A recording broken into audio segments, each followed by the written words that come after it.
ও ভাই, এখন আমারে 30 ব্যাগ সিমেন্ট দেন। আপাতত 30 ব্যাগ সিমেন্টের টাকা নিয়ে আইছি। এই নেন, টাকাটা রাখেন। ও ভাই, ব্যবসার যে লাইন তাতে বাকি দেয়াই কষ্ট, টাকাটা একটু তাড়াতাড়ি দিয়ে দিয়েন। আরে ভাই, আপনি টাকা নিয়ে টেনশন করেন না, যত দ্রুত পারি টাকা আমি দিয়ে দিবানে। তবে ভাই, আপনার কাছে একটা অনুরোধ আছে। কি অনুরোধ ভাই? আমার বাড়ির কাজ তো মাত্রই শুরু করেছি, এরপরেও যদি সিমেন্ট লাগে তাহলে আমার একটু বাকি দিয়েন। সেইটা নয় দেওয়া যাবে না, সমস্যা নেই, তবে টাকাটা একটু তাড়াতাড়ি দিয়ে দিয়েন। আচ্ছা ভাই, ঠিক আছে তাহলে। আচ্ছা ভাই, ওয়ালাইকুম আসসালাম।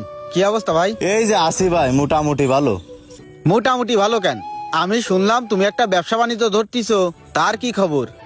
আর খবর ভাই, কবে ধরে চাচ্ছি যে একটা ব্যবসা শুরু করব, কিন্তু টাকার জন্য ব্যবসাটা শুরু করতে পারতেছি না। তা টাকা পয়সা যেহেতু নেই, এই ব্যবসা বাদ দিয়ে অন্য একটা ব্যবসা দেখতে হয়। ভাই রে, টাকা পয়সার একটা লাইন হয়েছে, ওই বিষয়ে কথা কওয়ার জন্য আপনার কাছে আইলাম। আমার কাছে আইসিস ওই বিষয়ে কথা কওয়ার জন্য? আমি তো কিছুই বুঝতে পারলাম না, কিভাবে টাকা ম্যানেজ করবি? ম্যানেজ মানে কি ভাই, আমি একটা এনজিওর সাথে কথা বলেছি, তারা 5 লক্ষ টাকা দিতে রাজি হয়েছে।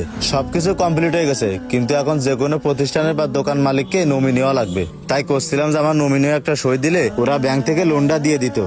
ভাইরে, তুই যে আমার কাছে আইসিস, এই টাকা যদি পরবর্তীতে তুই ঠিক মতো না দিতে পারিস, তখন তো এনজিওর লোক এসে আমারই ধরবে। ও ভাই, তারা আপনার ধরবে কেন?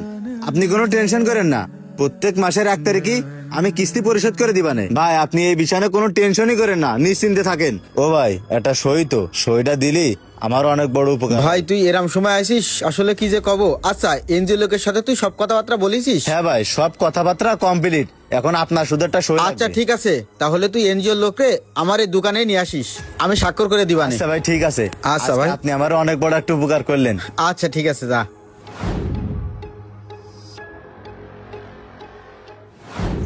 ভাই, আপনিই তো আলামিন ভাই নমিনি হচ্ছেন, তাই না?